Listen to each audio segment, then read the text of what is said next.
Graça e paz, queridos. Quantos estão felizes com o Senhor? Glória a Deus. Hoje é um dia célebre, um dia de falarmos sobre missões. Você só foi salvo porque um dia Deus enviou um missionário para evangelizar você. Às vezes era um missionário que saiu do Ipiranga para evangelizar na Vila Mariana, né? Ou se encontraram no trabalho, na escola, e por aí vai. Mas você foi salvo porque você foi encontrado. Outro dia alguém falou: pastor, eu encontrei Jesus. Eu falei: por que ele estava perdido? Não, Jesus nunca esteve perdido. Quem estava perdido era eu e você. E na verdade nós fomos achados por ele. Alguém diz glória a Deus sobre isso? Nada contra você falar que encontrou Jesus, tá? Pode falar sem problema nenhum. É só uma brincadeira.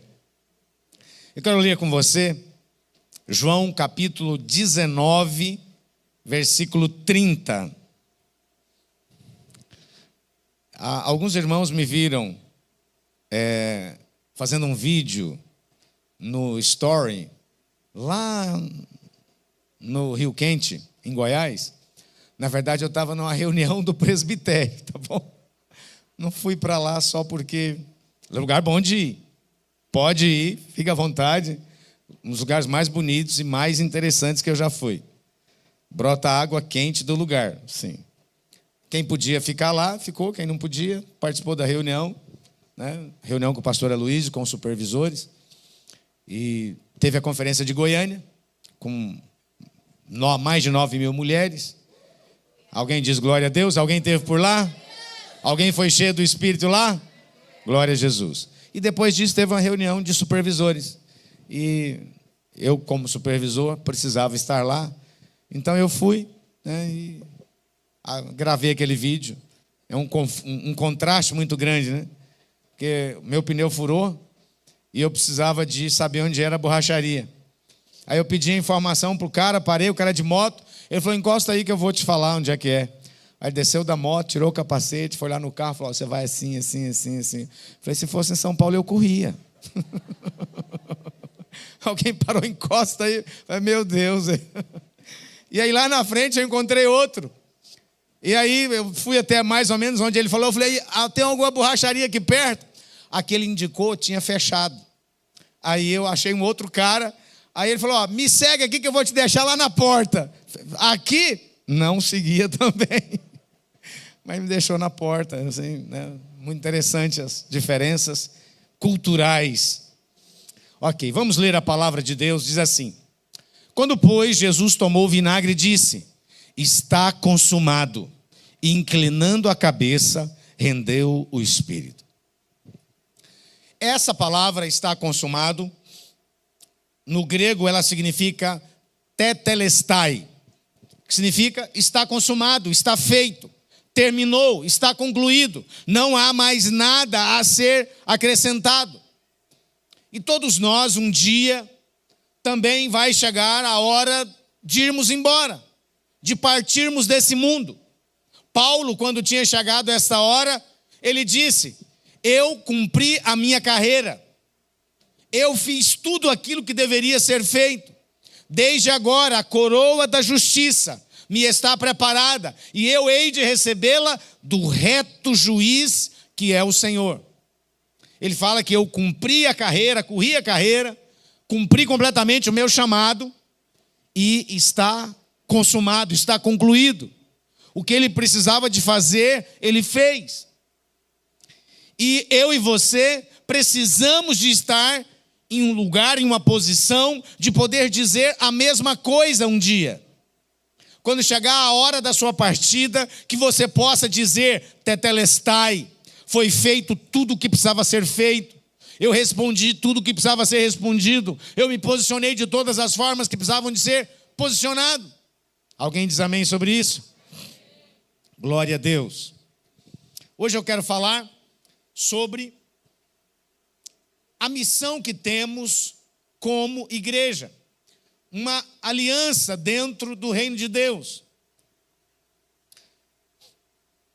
O tetelestai naquele tempo era usado em vários momentos.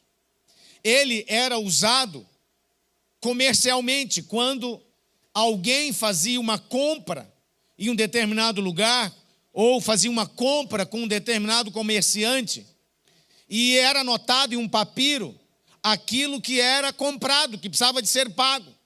E quando o preço era completamente pago, era encerrado aquele assunto, não havia mais qualquer tipo de dívida, era escrito naquele papel: tetelestai, está pago, está concluído, a conta não existe mais.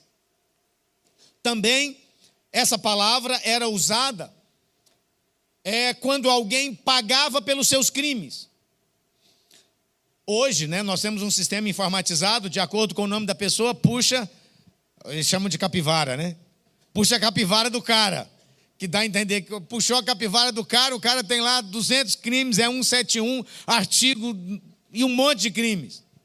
Naquele tempo, essa lista de crimes, juntamente com a sentença, ficava pregada na porta da cela do preso. E quando ele cumpria aquilo que ele havia de cumprir, quando ele pagava por aquilo que ele havia de pagar, era escrito também, ali naquele papel que ficava na porta da cela, tetelestai. Isso também era usado em relação à arte. Quando alguém ia pintar um quadro, fazer uma escultura, e quando a pessoa dava a última pincelada, fazia o último retoque, quando não tinha absolutamente mais nada para poder acrescentar, ele escrevia ou dizia tetelestai. Também era um termo aplicado no trabalho. Quando alguém recebia uma missão do seu patrão, do seu senhor, e essa missão era cumprida integralmente, essa pessoa também dizia tetelestai. Então, tetelestai, ele significa o quê? Ele significa que foi cumprido completamente. Não tem mais algo a ser feito. Isso foi o trabalho de Jesus quando ele estava sendo morto na cruz do Calvário. Ele veio, pregou as boas novas, pregou a graça de Deus, a salvação através dele, que era o próprio Deus encarnado. Ele gerou discípulos e morreu numa cruz para quebrar toda a maldição. A partir daquele momento, Jesus não tinha mais absolutamente nada para fazer. O trabalho dele estava completo. O homem, no Éden, ele cometeu uma atrocidade. Ele duvidou de Deus e acreditou no diabo. Que coisa mais horrorosa do que essa? Deus se relacionava com Adão. A Bíblia diz que Deus, ele vinha ter com Adão todos os dias na virada do dia. Todos os dias, por volta de 6 da tarde, Deus aparecia para quê? Para ter comunhão com Adão. Deus estava com ele sempre. Mas o diabo, incorporado em uma serpente, começou a conversar com a Eva. E por que ele não começou a conversar com Adão? Por que ele começou a conversar com a Eva? Porque toda Eva gosta mais de papo do que o Adão. Toda mulher, ela gosta mais de conversar do que o homem. O homem, se aquela cobra fosse conversar com Adão, ele chegava lá, e aí, bom. Acabou o assunto. A Eva não. Oi, Eva, tudo bem? Vem cá que eu quero te contar um negócio. Aí começou a história. Você viu aquilo que aconteceu?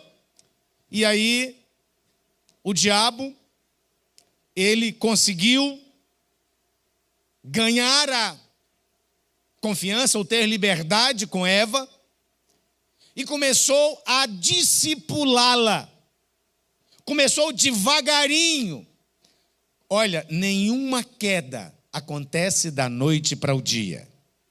Ninguém dorme santo e acorda adúltero, profano, promíscuo ou qualquer coisa parecida. Tudo é resultado de um processo. Deus havia estabelecido ali, havia um processo entre Deus e Adão. Mas houve um processo entre o diabo e Eva. E eu não estou falando isso para querer condenar ninguém, pelo contrário. Adão caiu tão quanto Eva. Ele foi tão fraco quanto Eva foi. Porque ao invés de se posicionar e pisar na cabeça daquela serpente que estava conversando com a mulher dele, ele aceitou a ideia também. Então, qual foi o problema? Ele duvidou de Deus e creu no diabo. A partir dali, a maldição entrou na humanidade. E note o seguinte: na virada do dia em que Adão havia pecado juntamente com a sua esposa, o que aconteceu aquele dia em que ele havia pecado? Deus estava lá às 6 da tarde para ter comunhão com ele.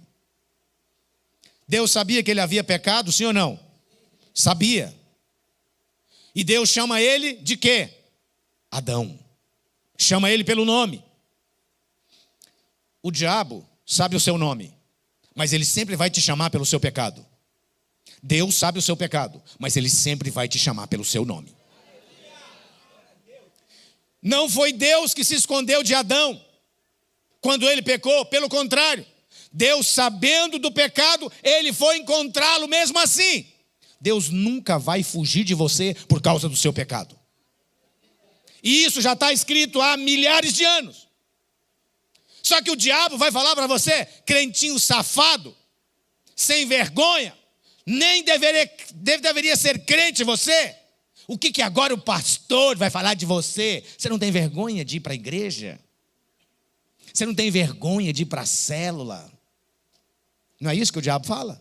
Ou fala só para mim? Aliás, talvez hoje nem tanto, mas já me falou muito. Quando comete uma falha, você, o que os irmãos vão pensar de você agora?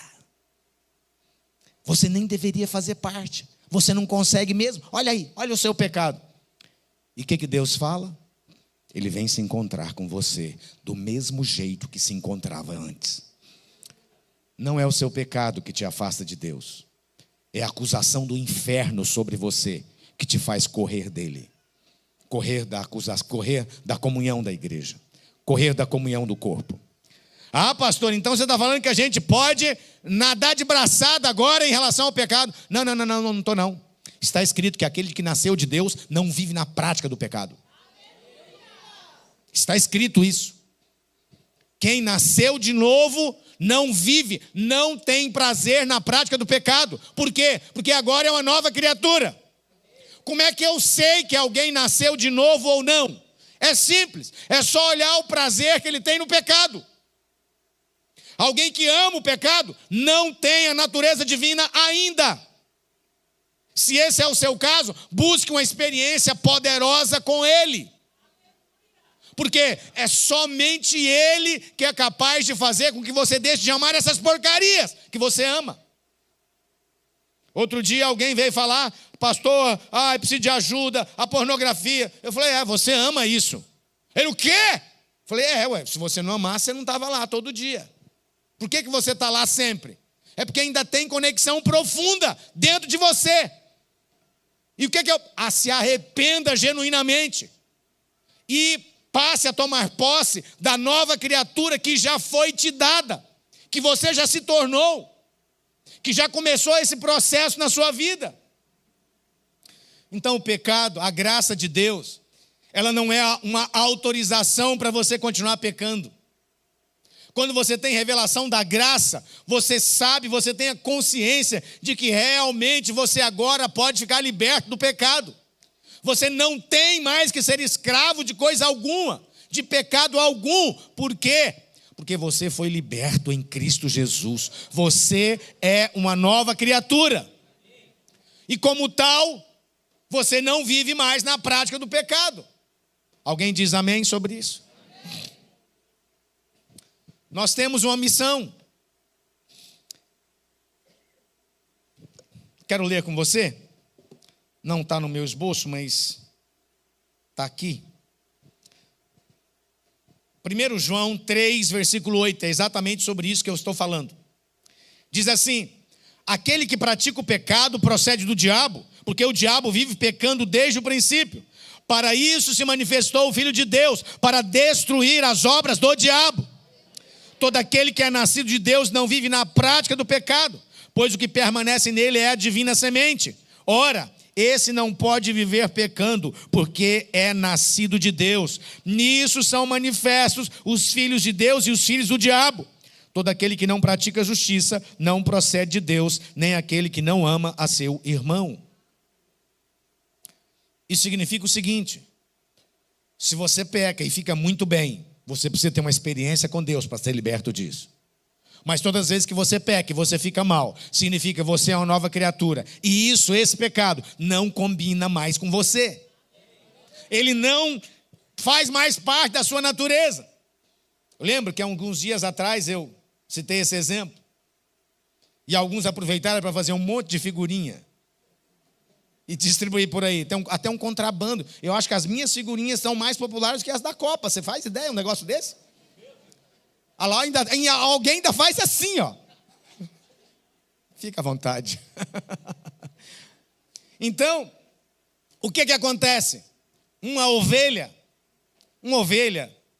é um animal que alguns falam que ele não seria possível de continuar a existência sem alguém cuidando, sem um pastor para cuidar. É um negócio ancestral. E eles concluíram que não é possível um bando de ovelhas continuar existindo sem um pastor para cuidar, porque é uma presa muito fácil. E uma ovelha, ela tem uma natureza que é diferente de um porco, por exemplo. Qual que é a natureza do porco? Você pode pegar um porco, dar banho nele, passa perfume, lava, deixa de molho para tirar os macuques. Leva o porco para o encontro, leva para a igreja, faz o que for. Hora que solta ele, o que ele vai fazer? Ele vai mergulhar na primeira poça de lama que ele encontra. E lá nessa poça de lama, o que ele faz? Ah, isso é que é vida. Ah. Por quê? Porque essa é a natureza dele. Assim é aquele que não nasceu de novo. Ele vai para o pecado e fala: isso é que é liberdade. E se esbalda no pecado. Por quê? Porque não nasceu de novo ainda.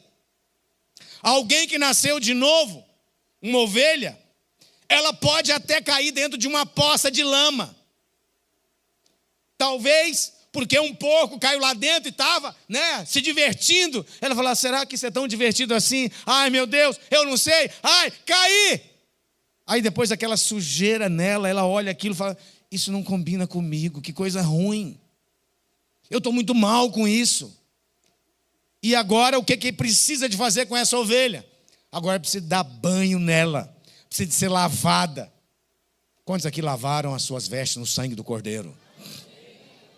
A lavagem, ela também, a palavra de Deus fala que a lavagem, o seu lavar, o seu purificar, é feito pela água da palavra de Deus.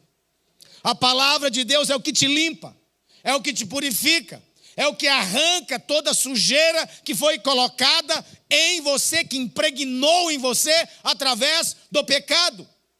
A palavra de Deus, ela é poderosa para isso.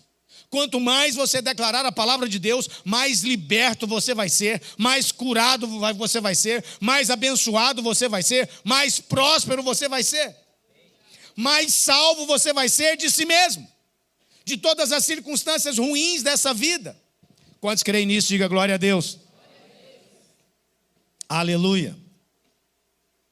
Projeta para mim, por favor, Mateus 28, 18. Diz assim: Jesus aproximando-se falou-lhes dizendo: toda autoridade foi-me dada nos céus e na terra. Ide, portanto, fazei discípulos de todas as nações, batizando-as em nome do Pai, do Filho e do Espírito Santo, ensinando-as a guardar todas as coisas que vos tenho ordenado. E eis que estou convosco todos os dias até a consumação do século. Este século aqui não é só o século de 100 anos. É o século como um todo. Até a consumação do tempo. Até a consumação dos dias. Até a consumação dessa era. Até a consumação dessa dispensação. Ele está conosco. Ele está em nós. Alguém diz amém sobre isso? Amém. Glória a Deus. Então nós temos uma missão. Uma vez que você foi liberto do pecado, para isso se manifestou o Filho de Deus, para destruir as obras do diabo. Alguém pode dizer glória a Deus sobre as obras do diabo que foram destruídas na sua vida?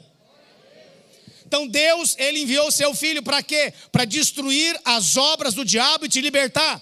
Porque você era escravo. Hoje você é livre. Você estava morto, mas você ressuscitou.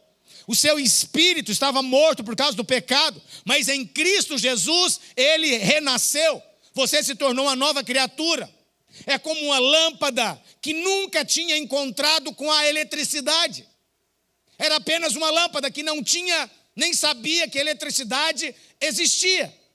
Mas um dia ela se encontra com a eletricidade e ela acende. O Espírito de Deus é como uma lâmpada que acendeu dentro de você. E agora você tem vida. E agora você tem propósito. Agora as coisas para você faz sentido. Agora as suas noites são diferentes. Você não fica mais meditando, deprimido e pensando sem esperança. O que vai acontecer amanhã? Porque agora você já foi declarado filho de Deus. E aquele que é filho é amado. Aquele que é amado perde o medo. Aquele que perde o medo, ele desfruta daquilo que o seu pai tem para ele. Alguém diz glória a Deus? Você é uma nova criatura. Você nasceu de novo. Fala isso para o seu irmão, fala para ele. Você é uma nova criatura. Você nasceu de novo. Pastor, eu não sinto isso. O que eu faço? Vá no encontro. Busque uma experiência com Deus. Do mesmo jeito que aconteceu com a grande maioria das pessoas que estão nesse auditório. Vai acontecer com você também. Aceite Jesus como seu Salvador. Está escrito que Jesus veio para o que era seu, o seu povo, mas esse povo rejeitou. Quem era esse povo? Os judeus. Mas todo aquele que o receber, é lhe dado o poder de ser feito filho de Deus. Quando você recebe Jesus como seu Salvador e seu Senhor, o Senhor da sua vida, é te dado uma autoridade espiritual, um poder de ser feito filho de Deus. Não depende da sua força, da sua intenção, da sua performance, da sua energia ou do seu estado. Depende dele. Você não é salvo por suas obras, você é salvo pela obra dele na cruz do Calvário. Ninguém vai ser salvo por praticar A ou B. A salvação é algo caro demais para ser conquistada ou paga por um ato humano. Não adianta querer andar de joelhos daqui até o Rio de Janeiro ou até onde quer que seja. Não será capaz de pagar pela sua salvação e muito menos pelos seus pecados. Há um sacrifício único do Cordeiro de Deus. João, quando viu Jesus, ele diz: eis o Cordeiro de Deus que tira o pecado do mundo. Somente por ele, Cristo Jesus. Ele é o alfa e o ômega, o primeiro e o último, o caminho, a verdade e a vida. Somente através dele vós podereis salvar-vos. Alguém diz glória a Deus? Aleluia. Tem alguma coisa queimando dentro de você assim? Só pode ser o Espírito Santo de Deus. O que você acha que iria queimar aí? Porque quando nós falamos dele, quando nós nos reunimos para falar dele, nós somos cheios dele. Está escrito: enchei-vos do Espírito Santo, falando entre vós com salmos, hinos, cânticos espirituais. Quando você faz isso, você é cheio. Quando você ouve sobre isso, esse Espírito, essa lâmpada, ela parece que cria uma potência maior dentro de você. Alguém diz aleluia?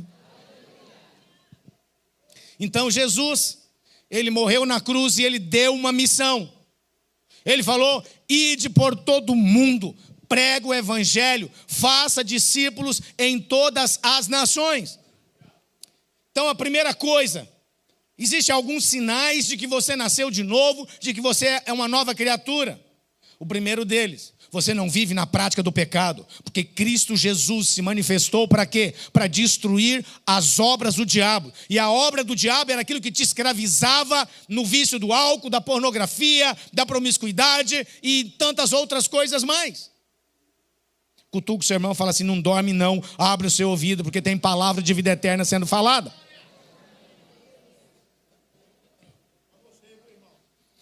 Então Cristo Jesus, Ele já te libertou. E para aquele que foi liberto, Ele falou algo. Tem um mandamento aqui. Lucas 9, 23 diz assim: se alguém quer vir após mim, a si mesmo se negue, dia a dia tome a sua cruz e siga-me. Pois quem quiser salvar a sua vida, perdê-la-á. Quem perder a sua vida por minha causa, esse a achará, a salvará. Que aproveita o homem ganhar o mundo inteiro, se vier a perder a sua própria alma. Às vezes alguém quando morre, ou alguém quando passa um perigo de morrer, uma celebridade, alguém fala: faça tudo o que o seu coração quiser, porque a vida é curta. Como se o desfrutar da vida fosse fazer coisas. Não. Uma vida somente pode ser desfrutada plenamente quando se conhece a Deus, quando se conhece Cristo Jesus como Salvador. Cristo Jesus não é uma religião, é um relacionamento. Se relacionar com Ele é encontrar com a vida, é encontrar com a alegria, é encontrar com a liberdade, é encontrar com a resposta de tantas dúvidas que se tinha, é encontrar a cura. Alguém diz glória a Deus? Quando se encontrou tudo isso, diga glória a Jesus. Glória a Deus. Então nós temos uma missão. Uma vez que você se tornou nova criatura, agora há um mandamento para você: negue-se a si mesmo dia a dia, tome a sua cruz, siga-o.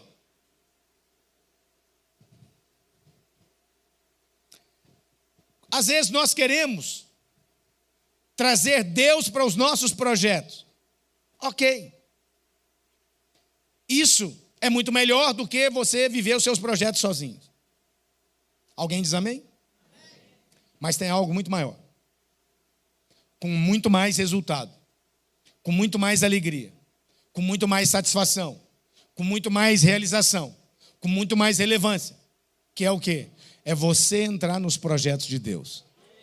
É você fazer parte do que Ele está fazendo. E eu tenho orado, falado: Deus, eu cheguei um tempo na minha vida, né, assim, graças a Deus, muita realização, tudo que eu sonhei aos meus 13 anos foram realizados. O que eu sonhei aos 25 foram realizados. E o que eu sonhei aos 40 também foram realizados. Eu falo que eu estou na terceira geração dos sonhos. É muito privilégio. Sinto-me muito grato a Deus por tudo que Ele fez. E eu sei que foi Ele que fez. Isso não é fruto de uma genialidade. Não, eu não me iludo com isso. Eu falo: Deus, se isso é genialidade, eu quero que o Senhor faça tudo igual de novo. Porque a hora que eu tento fazer as coisas por mim mesmo, às vezes sem uma direção completa da parte dEle, eu percebo quanto daria tudo errado. Eu já vivi o suficiente para não acreditar que o resultado das minhas mãos é fruto da minha habilidade. Pelo contrário, eu falo: Deus, faz de novo.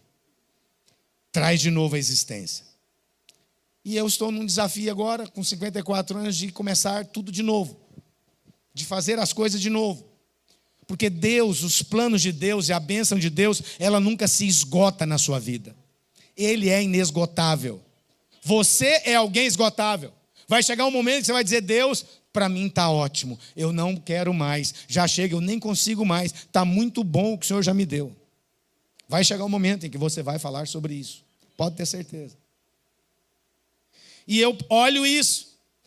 E olho para trás e falo: Deus, como foi bom ter gasto a minha energia como jovem para te servir. Como foi bom ter fechado a porta para tantas coisas que não edificavam, para poder estar com o Senhor, estar com a igreja. O lugar mais seguro do bando é o centro dele, não é a periferia. Todo aquele que está na periferia, ele sempre corre o risco de ser devorado por um animal que quer pegá-lo. Quem está lá, né? As zebras ou, que mais? Girafas, elefantes, búfalos, etc. Quem é a presa favorita de um leão? É a que está dispersa, é a que está afastada, é a que está longe, é a que está desgarrada. Mas aquela que está no centro, ela está sempre protegida pela manada.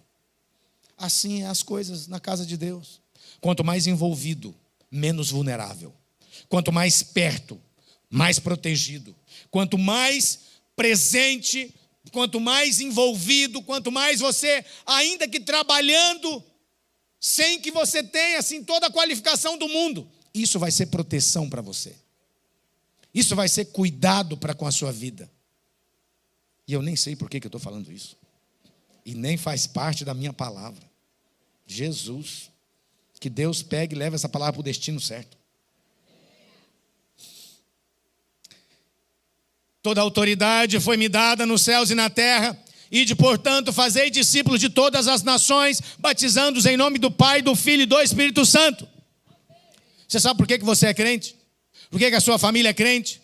Talvez seus filhos são crentes, seus pais são crentes. Porque um dia, alguém, obedecendo essa palavra, veio pregar no Brasil. Você acha que o Brasil sempre foi essa maravilha de crentes, como nós temos? Não. Não mesmo. Muitos missionários abandonando suas famílias, parentes, amigos, o conforto das suas cidades, principalmente na Europa. Alguns séculos atrás, a Europa já era um lugar muito mais desenvolvido em relação a todo o resto do mundo, como hoje ainda é. E missionários deixaram seus países, deixaram o conforto, deixaram suas cidades para vir para o Brasil, entregando a vida deles, para que no Brasil tivesse uma igreja poderosa. Eu estava vendo a história dos pais da pastora Márcia. Uma história envolvida com o campo missionário. Pastores que deram a vida pelo Evangelho.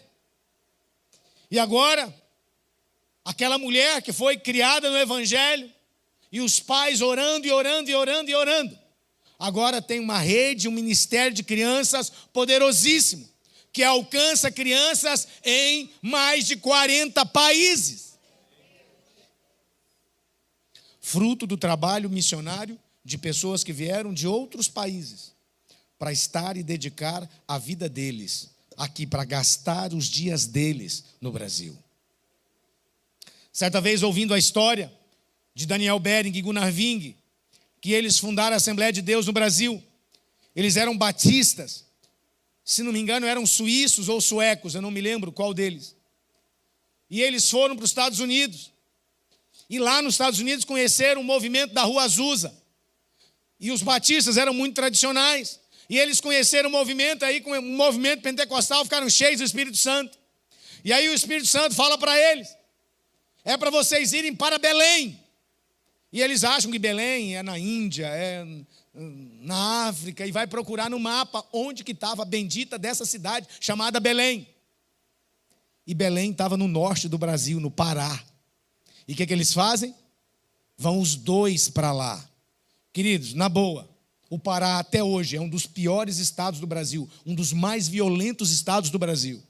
Quanto mais há 100 e tantos anos atrás. Longe, muito longe do conforto e da realidade que eles viviam na Suécia. E eles vieram. E chegaram na igreja lá, na igreja batista que eles eram. E xeribicanta de cova xeramanaia. Os caras olharam, acharam aquilo estranho. O que é isso, meu amigo? Não, que nessa igreja não tem esse negócio de xeribicanta de cova nemanaia, não. Vocês podem sair fora, aqui não rola esse negócio, não. Nem sabemos o que é isso. O Deus que nos livre desse negócio. Mal sabia que estavam expulsando homens cheios de Deus, cheios do Espírito. E a partir desse momento, eles fundaram a Assembleia de Deus. Eu não sei se você sabe, Mas a Assembleia de Deus, ela tem perto de, a última estatística que eu olhei, 8 milhões de pessoas no Brasil. Tem 100 e muitos anos. Nós temos 200 mil, vamos chegar lá em nome de Jesus. Nós só somos uma criança, uma adolescente de 25 anos perto desse povo que tem 100, 200, 300 anos. Mas Deus nos levantou para uma obra poderosa. Em 25 anos, nós temos mais de 1.000 igrejas, perto de 1.300 igrejas na Vinha. E estamos em mais de 40 países. Alguém pode dizer glória a Deus? Fala para o seu irmão, Deus te levantou para esse tempo. Glória a Jesus. Aleluia. A palavra de Deus, ela sempre nos trouxe exemplos dos valentes que vão e os valentes que ficam. Quando alguém é enviado, queridos, a resistência, ela é muito grande. Há resistência em diversos níveis. Existe a resistência espiritual, que é a maior delas. A resistência cultural. As perdas que acontecem em virtude da cultura que você deixou. Eu me lembro quando eu me mudei para São Paulo, uma guerra muito grande. Por quê? Uma guerra espiritual, uma guerra cultural, uma guerra psicológica. São Paulo, para quem está fora daqui, é outro país de língua portuguesa. E é um português diferente dos outros. Porque todo mundo que vem de fora para cá, você sabe que o cara não é daqui. Quando alguém sai do Brasil e vai ser enviado para outros lugares, para abrir uma igreja, ele enfrenta N problemas que você nem faz ideia. Ele sente a falta da companhia da igreja aqui. Eu me lembro um dia, o pastor Jean, é o meu sócio nas empresas da Alemanha que nós temos. Ele esteve aqui, num jejum de 40 horas. Ele é alemão. Ele tem zero problema com a cultura alemã. Ele esteve no Brasil 5 anos, em Goiânia, fez seminário, conheceu o Senhor, homem de Deus, consagrado, sua família, seu ministério. E ele chegou aqui no jejum de 40 horas. Ele olhou para mim, eu estava bem aqui no canto com ele. Ele falou assim, aqui é sempre assim? Eu falei, assim como? Com esse mover tão grande. Eu falei, se você está achando esse mover tão grande, é. Ele ajoelhou e chorou como uma criança. Sabe por quê? Porque não desfruta isso lá. Então quem vai, quem é enviado, tem muitas perdas que essa pessoa abandona, deixa para trás em função de um chamado. Alguém que vai para outro país, na maioria das vezes, ele não pode chegar lá e arrumar um emprego, porque não tem documentação para isso. O país não permite. Se não tiver uma igreja que banca financeiramente, essa ideia, esse projeto, ele nem pode seguir adiante, porque nem trabalhar ele pode. Existem lugares que são completamente assim, o nível de discriminação é muito alto. Estrangeiros não são bem-vindos. E às vezes o estrangeiro é muito diferente. Ele é diferente culturalmente, ele é diferente porque não sabe falar o idioma completamente, ou fala pingado, catado as palavras para falar. E ninguém quer fazer parte da igreja desse pessoal. Imagina, só para você ter uma ideia do que para você ter a ideia. Imagina que alguém de Moçambique venha para cá e convida você para ir lá na igreja dele. Faltou abrir na igreja, queria que você fosse lá na igreja comigo. Moçambique? Não. Nem do brasileiro eu quero ir, quanto mais de um moçambicano. Por quê? Qual que é a ideia que você tem de Moçambique? De um lugar um pouco atrasado. Qual que você acha que é a ideia que um europeu tem do Brasil? Qual que é a ideia que você acha que um americano tem do Brasil? Ainda mais com as notícias que nós temos de tudo que acontece aqui. Certa vez eu fui dar um curso para um cara que era inglês. Ele vinha para o Brasil fazer um curso comigo, o que já é um completo assim, algo completamente fora da caixa. Que um inglês vir fazer curso com um brasileiro, onde é que já se viu isso? Só que como o cara não conseguiu mais ninguém que dava um curso para ele naquilo que ele queria, ele veio para cá. E antes de vir para cá, ele juntou todas as notícias horrorosas que existiam e me mandou. Ele falou assim, cara, você quer que eu vou para o Brasil? Olha o que acontece com o estrangeiro aí. Ele mostrou o estrangeiro que foi capturado, sequestrado, morto, que deram tiro nele no Rio de Janeiro, que fizeram não sei o quê, que fizeram um horror de coisa. Eu falei, mas pode vir que não vai acontecer nada com você. Ele falou, qual que é a garantia que eu tenho? Como é que eu garanto que não vai acontecer nada com o cara?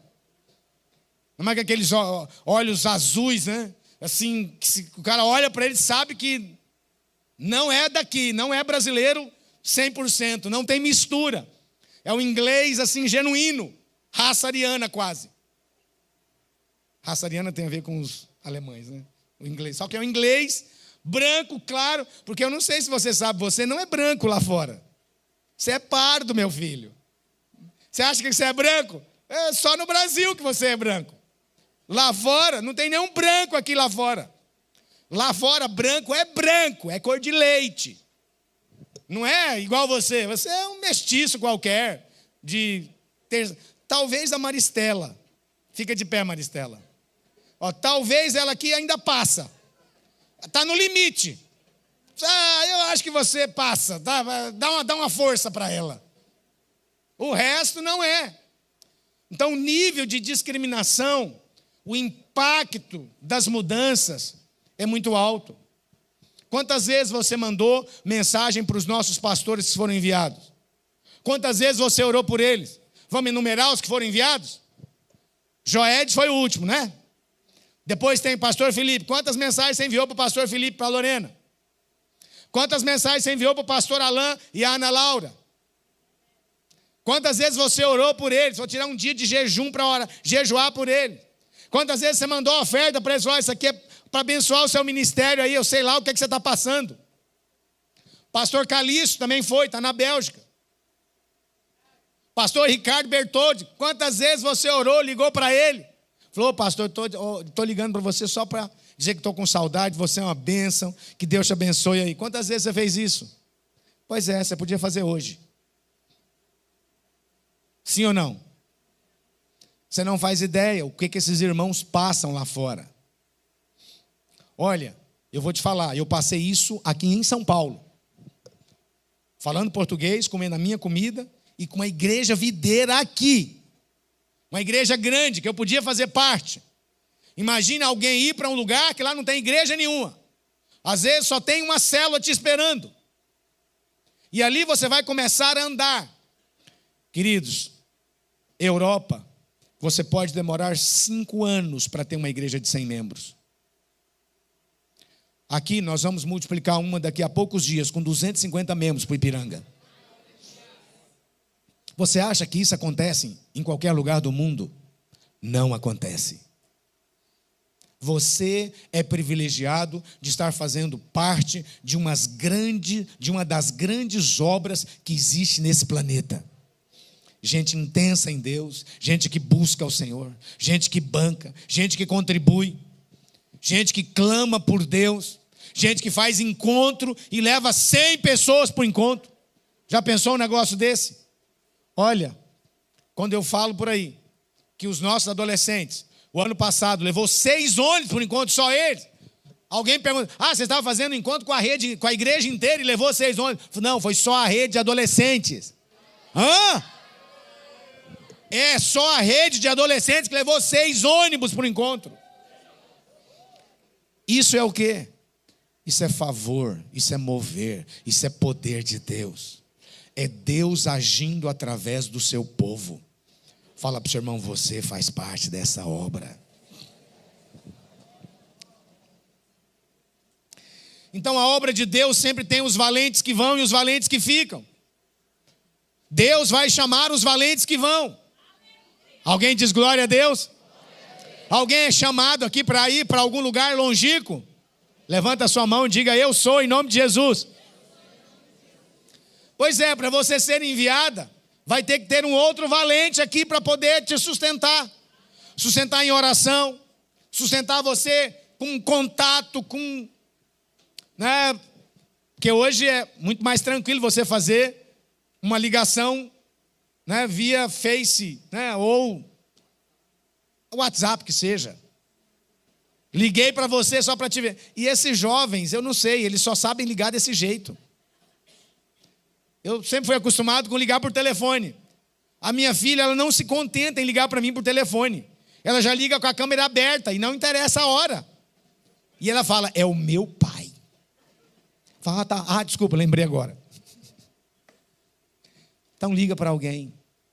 Fala, estou ligando para dizer que é uma bênção você estar aí. Continua, não desista, permaneça. Deus tem algo poderoso para fazer através da sua vida. Pergunta para o seu irmão, você é o valente que vai ou o valente que fica?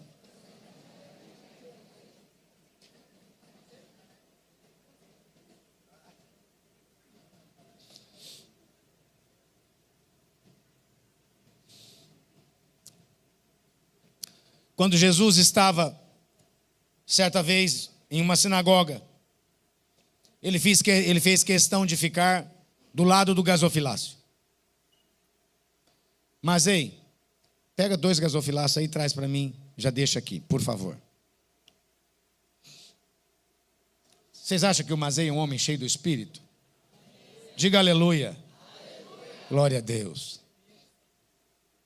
Glória a Jesus. Então, Jesus fez questão de ficar perto do gasofilácio. E ele queria ver o que as pessoas estavam ofertando. E alguém pode pensar, Jesus é interesseiro? Muito. Interessou primeiramente em salvar a sua alma. Em dar a sua vida por você por inteiro. Para te comprar. Você era escravo do diabo. Mas hoje você é livre, filho de Deus, renascido. Lavado e remido no sangue de Jesus. Alguém diz glória a Deus? E Jesus foi lá. Ficar do lado do gasofilácio. E vinha alguém, punha o dinheiro e ele fazia. Vinha outro, punha o dinheiro. O que você vai falar de mim se eu fizer isso com você? Se eu fizer isso aqui na igreja? Pastor interesseiro. Mas Jesus foi interesseiro. Interessado na sua alma, principalmente. Agora, a questão é que o dinheiro fala de quem você é.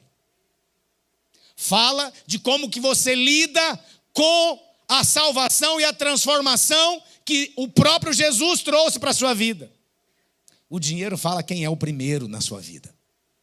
Aquele que você paga primeiro determina quem você honra mais. Se você paga o cartão de crédito primeiro, é porque ele é aquele que você teme mais. Se você paga o aluguel primeiro, esse é aquele que você teme mais, porque a sua casa, afinal de contas, é a sua casa.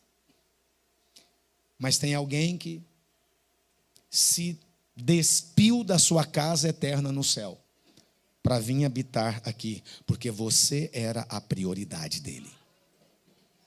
Então Jesus fica lá do lado do gasofilácio, olhando o que as pessoas ofertavam. E veio uma viúva que deu 2 moedas. Outros davam, eu imagino, notas de 100. Passava o Pix aqui, né? Com alguns, muitos reais e colocava o comprovante, né? Lá no gasofilácio. E Jesus olhando, muito bem. Faz sempre assim. Vai ser multiplicado na sua vida. Mas teve uma mulher, uma viúva que deu quantas moedas? 2 moedas. E o que ele disse sobre essa viúva? Que ela deu mais do que todos os demais. Apesar de ser a menor oferta. Qual é a conclusão que nós tiramos disso? Deus não se impressiona com valores monetários. E Deus não está buscando isso de você. Mas aquelas moedas, elas falavam muito sobre aquela mulher. Por quê? Porque aquelas moedas era tudo o que aquela mulher tinha. E aquela mulher, crendo em Deus, que era a sua provisão, ela ofertou tudo o que tinha. Uma vez orando sobre isso, sabe o que Deus me falou sobre isso? Sabe qual é o tipo de oferta que toque a Deus? É a oferta que tocou você primeiro. Porque uma oferta que não toca nem você, por que você acha que ela iria tocar Deus? Uma oferta que não fez falta para você, você acha que faria falta para Deus? Por que ela iria chamar a atenção de Deus? Então, não tem a ver com quantidade, tem a ver com coração, tem a ver com intensidade, tem a ver com entrega, tem a ver com fé, tem a ver com dependência de Deus. Quando aquela mulher fez isso, ela estava dizendo: o Senhor é o meu pastor e nada me faltará. Ainda que eu não tenha o recurso, é Ele que me supre, é Ele que me mantém. Alguém pode dizer isso, que o Senhor é meu pastor e nada me faltará? Glória a Deus. Por último, eu quero falar sobre o caso de Esther. Esther foi uma rainha que Deus havia arquitetado para que ela se tornasse uma rainha. Só que no tempo em que ela estava se tornando uma rainha, ela havia se tornado do rei Assuero. Ela foi escolhida. Dentre o rei tinha uma esposa que havia o desonrado, o envergonhado muito diante dos seus capitães, dos seus comandantes. E ele então deu uma sentença para ela, que ela nunca mais veria a face do rei. E a partir desse momento fez-se um grande concurso para escolher uma nova rainha. Esther estava no meio delas. E Deus trouxe graça para que ela fosse escolhida como a mulher, a esposa do rei. Só que a esposa do rei naquele tempo é completamente diferente de hoje. Ela não tinha acesso ao rei quando ela queria. Era o rei que a chamava. E aconteceu que Amã, um homem maligno, armou uma circunstância para que fosse aprovada uma lei em que, em uma determinada data, todos os judeus pudessem ser mortos.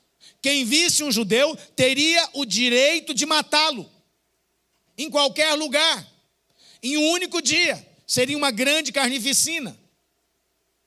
E ela então agora se viu numa sinuca de bico, porque o seu povo corria o risco de ser extinto, porque o mundo poderia, daquele tempo, poderia se juntar para exterminá-los, e com a autorização da lei vigente naquele país, naquele reinado. E o seu tio, que era como seu pai, Mordecai, ele fala para ela, ele manda um recado para ela, que agora nem acesso ele tinha mais, porque é a rainha, ninguém tem acesso à rainha, a mulher do rei. E ele manda um recado para ela e diz assim: porque se de tudo te calares, de outra parte se levantará para os judeus socorro e livramento. Mas tu e a casa de teu pai perecereis. E quem sabe, se para conjuntura como esta é que fostes elevada a rainha. Então disse Esther, que respondesse a Mordecai: vai, ajunta todos os judeus que se acharem em Susã, e jejuai por mim, e não comais nem bebais por 3 dias, nem de noite nem de dia. Eu e as minhas servas também jejuaremos, depois irei ter com o rei, ainda que é contra a lei. E ela fala: se perecer, pereci. Era contra a lei, e alguém que entrasse na presença do rei sem ser convidado, se ele não estendesse o seu cetro, essa pessoa seria morta. E ela entra na presença do rei. O rei estende o cetro, ela não é morta. E ela fala com o rei sobre aquela história. E o rei, então, ele não podia cancelar a ordem que estava dada. A decisão, uma lei, não podia ser cancelada, segundo a constituição daquele reinado. Você vê, naquele tempo já era assim. Hoje a constituição muda, deixa para lá, que senão você entra no outro espírito. E aí, o que ela fala? ela fala a história, conta para o rei, e o rei então faz uma nova adição àquela lei. Qual que é o nome disso? Quando você faz algo que acrescenta a lei vigente? Uma emenda. Emenda. Então, uma emenda parlamentar, naquele caso, uma emenda real, foi adicionada à lei, que os judeus poderiam se defender de todo o ataque que tivessem. E sabe o que aconteceu? Os judeus se defenderam e destruíram os seus inimigos naquele dia.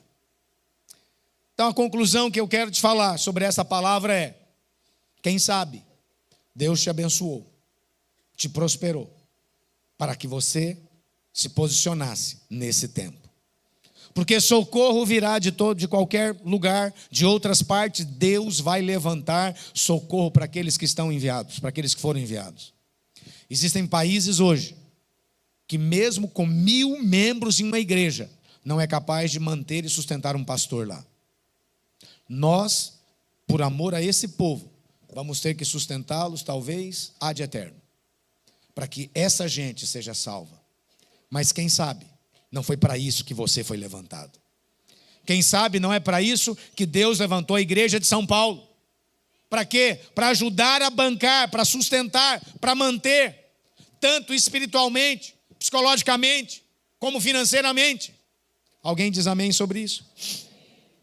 100% desse dinheiro não vai ser investido em nenhuma obra que São Paulo está envolvido. Vai ser investido em lugares onde não há condições da obra ser sustentada. Não vai ser nem aqui e nem na Europa. Por quê? A Europa, São Paulo banca. Deus levantou uma igreja poderosa em São Paulo, capaz de ajudar, bancar, sustentar financeiramente, espiritualmente e o que precisar na obra na Europa. E nós temos avançado poderosamente ali. E você faz parte disso. Alguém diz glória a Deus? Aleluia.